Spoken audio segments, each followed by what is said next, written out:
सुनो यूपी का morning addition. आपके साथ हूं मैं दीप बाफिला। बुलेटिन की शुरुआत कर रहे हैं अहम खबर के साथ। वाराणसी में कल सीएम योगी आदित्यनाथ और सुभाषपा सुप्रीमो की मुलाकात हुई है। वाराणसी के सर्किट हाउस में मुलाकात में कई मुद्दों के साथ चुनावी तैयारियों और गठबंधन को लेकर दोनों के बीच में चर्चा हुई। मुख्यमंत्री योगी और ओम प्रकाश राजभर की मुलाकात जो चली है उसको लेकर जानकारी है कि आधे घंटे तक चली और इस दौरान सीएम योगी ने ओम प्रकाश राजभर को लखनऊ में आकर के मुलाकात करने के लिए कहा। इसके साथ ही ओम प्रकाश राजभर को बेटे की शादी के लिए सीएम ने शुभकामनाएं दी। आने वाले 2024 के चुनाव को देखते हुए दोनों ही नेताओं की मुलाकात के कई सियासी मायने निकाले जा रहे हैं। सीएम योगी और ओम प्रकाश राजभर की मुलाकात हुई है। आधे घंटे तक दोनों के बीच में चर्चा चली है, बातचीत हुई है। सर्किट हाउस में ये मुलाकात हुई। ओम प्रकाश राजभर के सीएम योगी से मुलाकात के मायने क्या हैं, आपको बता दें। सपा से गठबंधन तोड़ने के बाद नई सियासी जमीन की तलाश कर रहे हैं ओम प्रकाश राजभर और सुभाषपा के लिए अभी भाजपा सबसे ज्यादा फायदेमंद पार्टी है। भाजपा नेताओं से लगातार ओम प्रकाश राजभर मिल रहे हैं और सुभाषपा का पूर्वांचल की कई सीटों पर अच्छा प्रभाव माना जाता है। पूर्वांचल के 15 जिलों में ओम प्रकाश राजभर का दबदबा है, ये कहा जाता है। इतने क्षेत्रों में, इतने जिलों में प्रभाव है। पूर्वांचल की गाजीपुर, मऊ, बलिया, चंदौली में प्रभाव सुभाषपा का। वाराणसी, मिर्जापुर, देवरिया में भी राजभर का दबदबा है। आजमगढ़, अंबेडकर नगर, गोरखपुर में भी राजभर वोट बैंक है। कुशीनगर, सोनभद्र में भी बड़ी संख्या में राजभर वोटर हैं।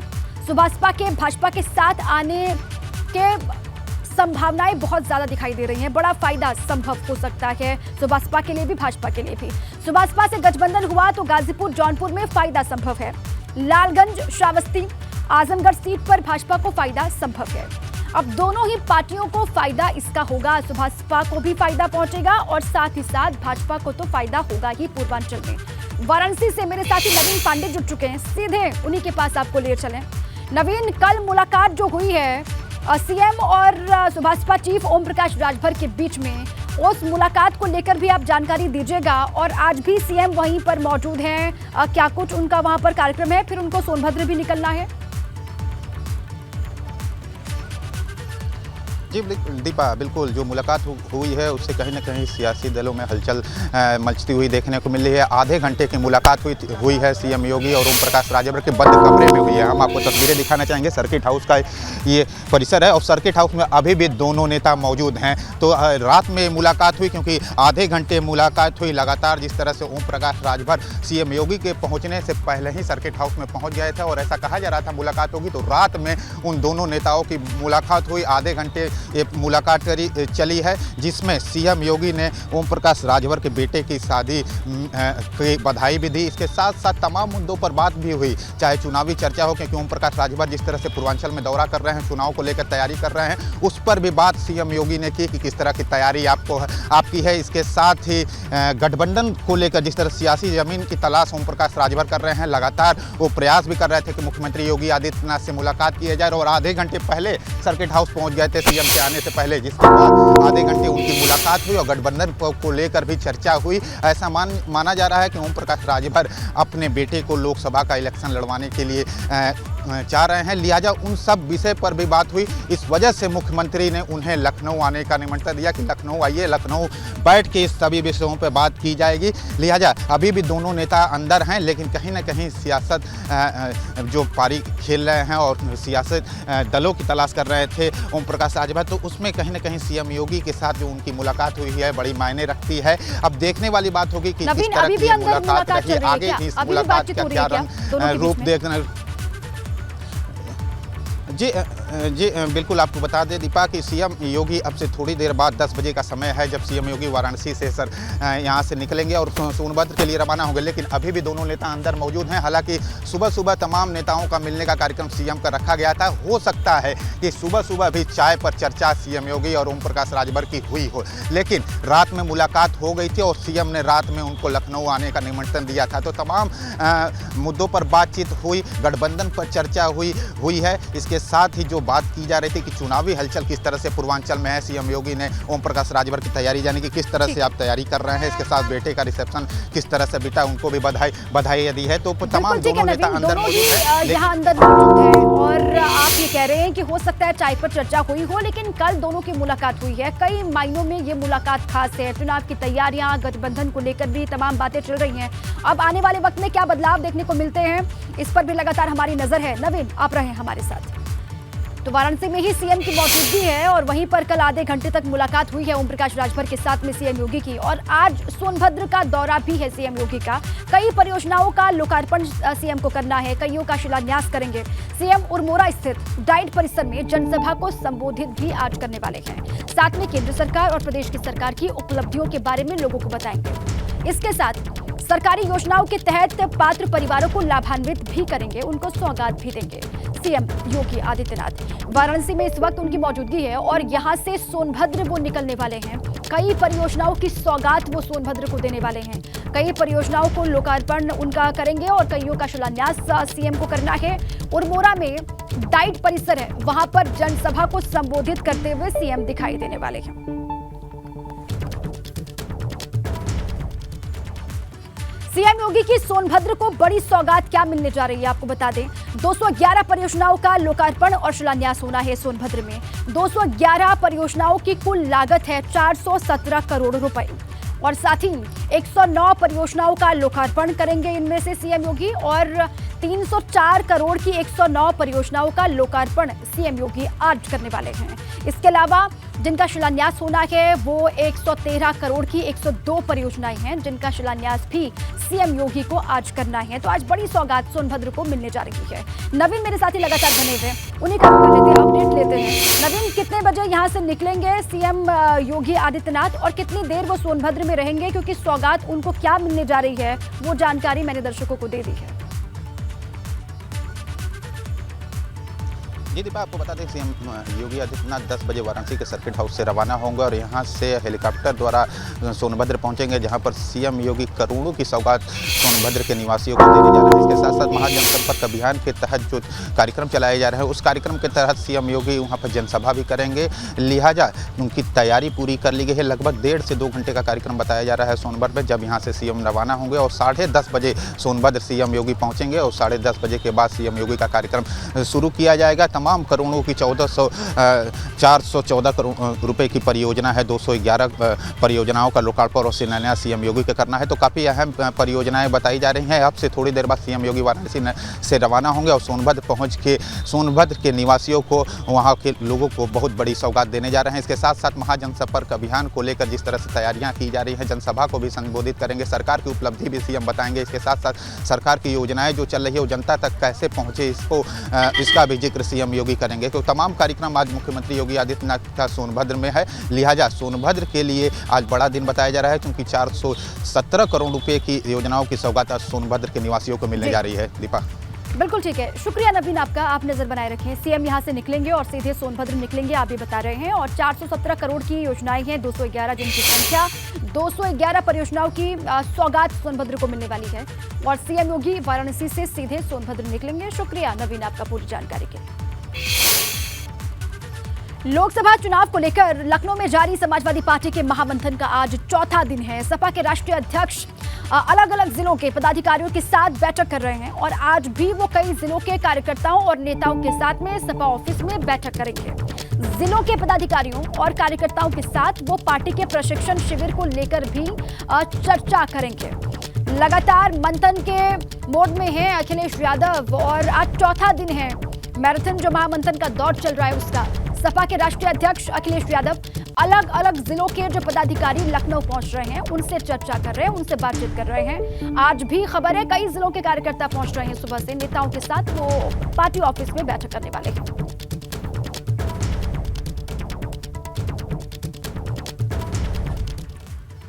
देखिए 2024 में अखिलेश यादव के सामने चुनौतियां क्या खड़ी हैं वो आपको बता दें। एक चुनौती, पहली चुनौती चुनाव जिताऊ समीकरण तय करना है। चुनाव जिताऊ जो समीकरण है उनको तय करना होगा। दूसरी चुनौती मजबूत उम्मीदवारों का चयन करना अखिलेश यादव के सामने बड़ी चुनौती है।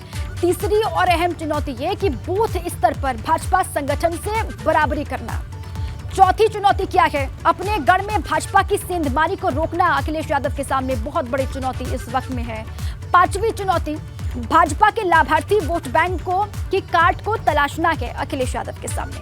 छठी चुनौती सरकार विरोधी लहर नहीं होने का विकल्प तलाशना है अखिलेश यादव को। और सातवीं चुनौती आप जानिए, मुस्लिम यादव समीकरण को साधे रखना भी अखिलेश के सामने इस वक्त बहुत बड़ी चुनौती दिखाई दे रही है। आठवीं चुनौती क्या है? छोटे दलों से गठबंधन टूटने की भरपाई भी अखिलेश यादव को करना है। नौवीं चुनौती भाजपा विरोधी वोट बैंक का बिखरान जो है वो रोकना है। और साथ ही 10वीं चुनौती आप जान लीजिए, दलित और युवा वोटर्स को अपने साथ जोड़ना, जिसकी कवायद लगातार कर रहे हैं अखिलेश यादव, लेकिन सफलता कितनी मिलेगी इसी को लेकर मंथन भी वो कर रहे हैं। आज चौथा दिन है मैराथन महामंथन का। सीधे लखनऊ आपको ले चलेंगे, वहां से मेरे साथी अनुभव शुक्ला जुड़ चुके हैं, उनका रुख कर लेते हैं। अनुभव, लगातार बैठक कर रहे हैं, लगातार मंथन कर रहे हैं। आज चौथा दिन है अखिलेश यादव जब अलग अलग जिलों के नेताओं कार्यकर्ताओं के साथ में चुनाव की तैयारियों को लेकर, रणनीति को लेकर मंथन कर रहे हैं। आज कहां के किस जिले के नेता कार्यकर्ताओं से वो मीटिंग करेंगे? अनुभव, देखिए, सबसे पहले आपने जो चुनौतियां कही कि ये चुनौतियां 10 चुनौतियां हैं, तो अखिलेश यादव के सामने एक और चुनौती है। चुनौती ये है कि 2014 में भी 5 सीटें जीती, 2019 में तो इतना बड़ा गठबंधन किया सपा बसपा का, जिसे लोग कह रहे थे कि कभी हो नहीं सकता, वो गठबंधन हुआ, तब भी सपा को 5 ही सीट मिली। और अब जब तीसरे मोर्चे की बात हो रही है, जब बात हो रही है कि नीतीश कुमार की अगुवाई में तीसरा मोर्चा बनेगा, तब कोशिश अखिलेश यादव की है कि इन सीटों की संख्या बढ़ाई जाए, वरना फिर वही बात होगी कि भाई 5 सीट तो पहले जीते, फिर 5 सीट जीते और इतना बड़ा तीसरा मोर्चा बना, उसमें भी पार्टी की क्या स्थिति। इसीलिए अखिलेश यादव लगातार अब मेहनत कर रहे हैं, क्योंकि वहाँ पर देखिए सारी जिम्मेदारी अखिलेश यादव के ऊपर है। हर एक चीज़, कोई रणनीति तय करनी है अखिलेश यादव तय करेंगे, कोई कार्यक्रम तय करना है अखिलेश यादव तय करेंगे, किसी व्यक्ति को जिम्मेदारी देनी है अखिलेश यादव तय करेंगे, कहीं पर प्रशिक्षण शिविर लगेगा अखिलेश यादव तय करेंगे। तो सारी जिम्मेदारी समाजवादी पार्टी में अखिलेश यादव के ऊपर है।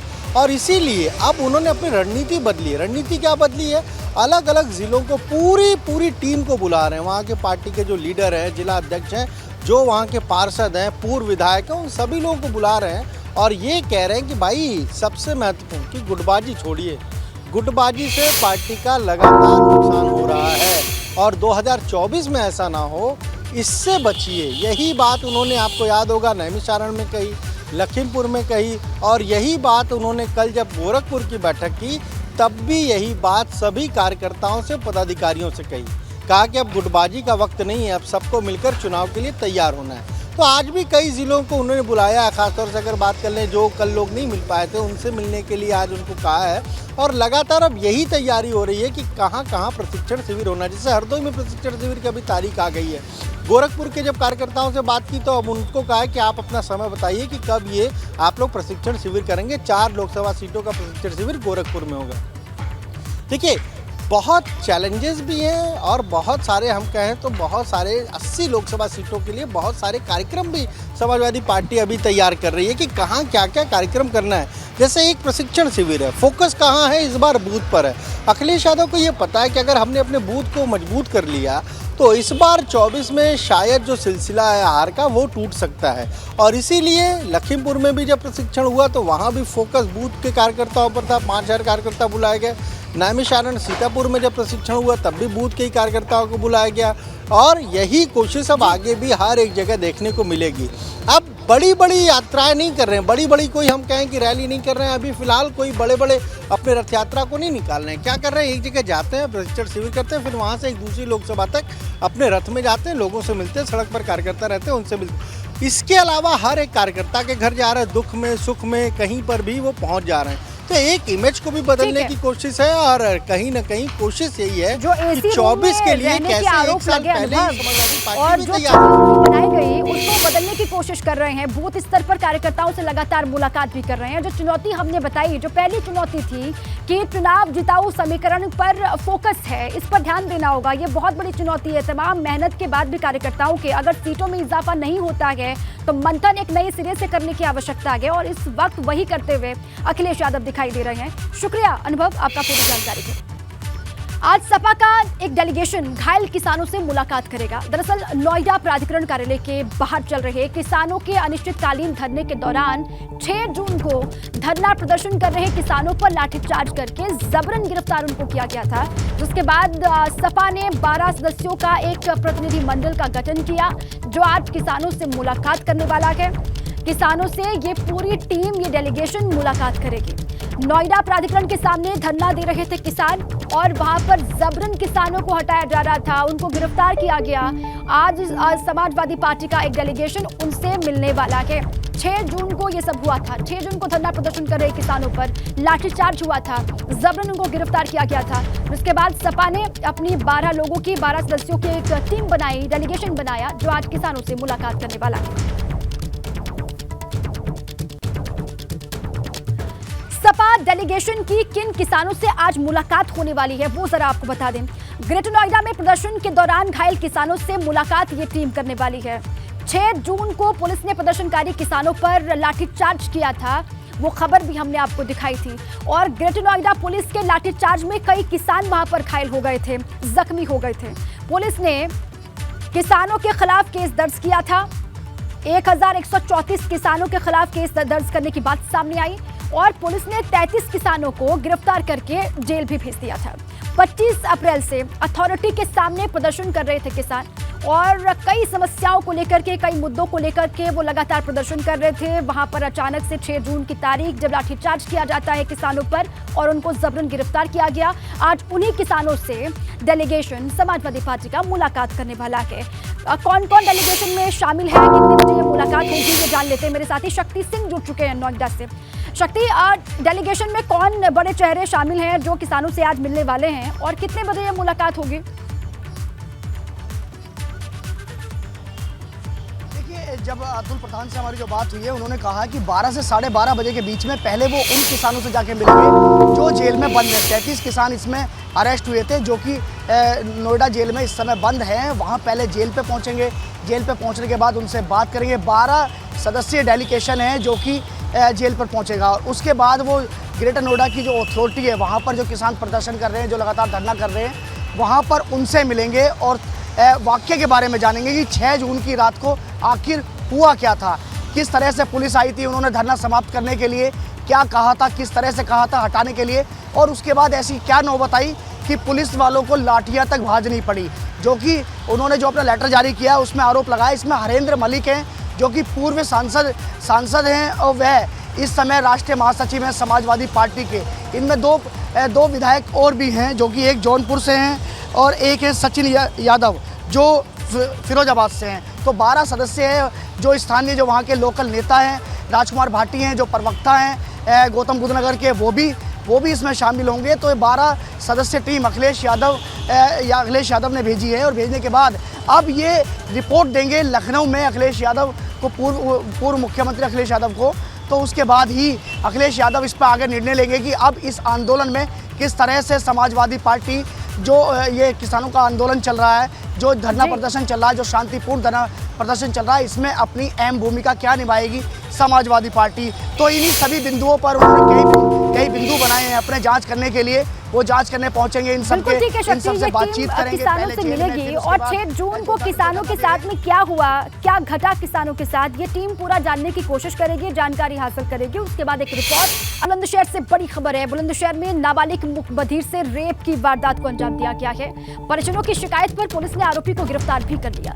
पुलिस ने पीड़िता का मेडिकल परीक्षण करवाया।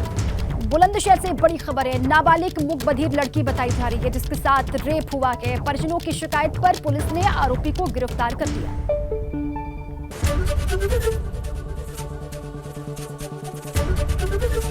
एबीपी गंगा, खबर आपकी, जुबान आपकी।